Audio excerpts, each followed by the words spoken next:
Allez, on part sur une nouvelle vidéo aujourd'hui, un nouveau travail fait par des chercheurs sur la maladie d'Alzheimer et la prise de créatine. Euh, la prise de créatine, tiens, c'est quoi la créatine? Déjà, commençons par ça. La créatine, c'est un acide aminé qu'on a dans l'alimentation, plus dans l'alimentation carnée, dans la viande, dans le poisson. Mais on peut aussi la fabriquer. C'est pas un acide aminé essentiel, c'est un acide aminé qu'on peut aussi fabriquer dans le corps. Par contre, on peut effectivement en manquer.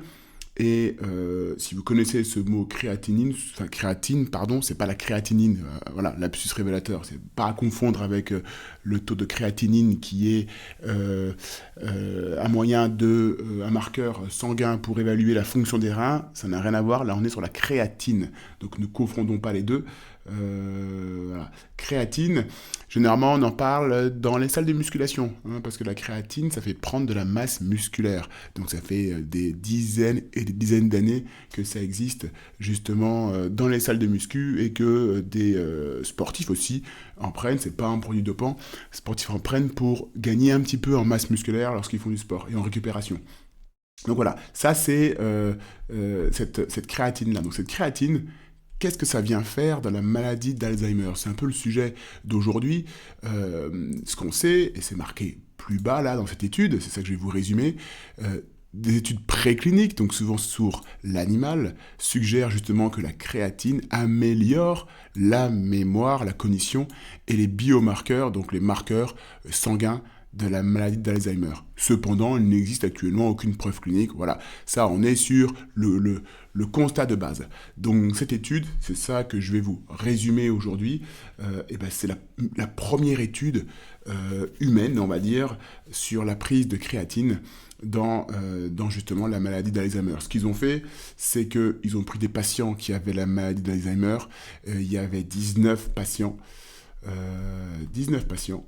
Et ces 19 patients ont pris justement, alors il n'y a pas de, on est sur une première étude, donc c'est pas une étude double aveugle, il n'y aura pas de placebo. Ils prennent 19 patients atteints de la maladie d'Alzheimer et, alors je vais mettre MA à côté pour dire qu'ils sont atteints de cette pathologie et ils vont prendre 20 grammes de créatine par jour.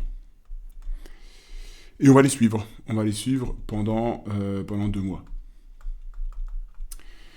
Et on va regarder un petit peu au niveau des marqueurs, au niveau des questionnaires, qu'est-ce qui se passe au bout de 2 mois. Et ce qu'ils se sont rendus compte dans cette étude, c'est qu'il y avait une amélioration de la cognition. Donc ils ont fait plusieurs marqueurs, donc meilleure cognition, euh, meilleure flexibilité mentale, meilleure flexibilité mentale, meilleure mémoire de travail. Donc ça, c'est des choses, des petits tests qu'ils font faire assez poussés pour évaluer justement la mémoire. Donc vous voyez, en gros, ça marche mieux. Meilleure aussi reconnaissance de lecture. Donc c'est aussi de la mémoire. Donc on va mettre reconnaissance, lecture, peu importe les termes. Voilà. En gros, bah, bref, vous comprenez, ça fonctionne, en tout cas, ça a fonctionné dans cette petite étude. Certes, qu'il faut vraiment, on est vraiment sur de l'avenir, là, on est vraiment sur quelque chose, on est un peu avant-gardiste, mais voilà, on est sur quelque chose de débutant, parce que la créatine, ça coûte pas cher, ça coûte vraiment pas cher, c'est en vente libre, ça a très très très peu d'effets secondaires, donc vous vous rendez compte, si on arrivait à trouver un traitement qui améliore la mémoire et qui soit aussi peu coûteux, ça serait une révolution. Donc on va pas mettre la charrue avant les bœufs, on va attendre peut-être d'autres travaux, mais on est sur quelque chose de super intéressant. En tout cas, on confirme sur l'animal que ça fonctionne et on confirme déjà sur l'homme qu'il y a quelque chose qui se passe. Alors, ce que je voulais vous dire, c'est que pourquoi ça fonctionne? Parce que quand vous prenez de la créatine, vous augmentez l'énergie dans les cellules. Donc ça, c'est l'énergie cellulaire. Euh, L'énergie cellulaire est augmentée quand vous prenez de la créatine, et y compris dans le cerveau. C'est ça qui est intéressant. C'est pas juste de l'énergie cellulaire pour faire de la masse musculaire au niveau des muscles, au niveau des muscles et des muscles du corps et des biceps. C'est vraiment aussi quelque chose qui est dans le cerveau. Et je vous montre cette petite image hyper compliquée, mais on va la regarder ensemble, ne vous en faites pas. C'est hyper complexe, mais c'est, si vous voulez, la physiologie, on va dire, selon les chercheurs, de la créatinine pour améliorer justement, de la créatine, pardon, pour améliorer justement la maladie d'Alzheimer. Donc, vous prenez de la créatine par complément alimentaire, vous augmentez la circulation périphérique de créatine. À ce moment-là, ça finit par passer dans le neurone. Et ce qui se passe, il n'y a pas grand-chose à retenir, à part justement cette fameuse énergie cellulaire. Ça s'appelle ATP, adénosine triphosphate. Donc vous voyez, ça augmente l'ATP dans le corps, ça augmente l'ATP dans la mitochondrie. Donc en fait, c'est cette augmentation d'ATP qui entraîne justement moins de neuroinflammation. Vous voyez, on est vraiment dans la physiologie basique de cette prise de créatine dans justement la maladie d'Alzheimer.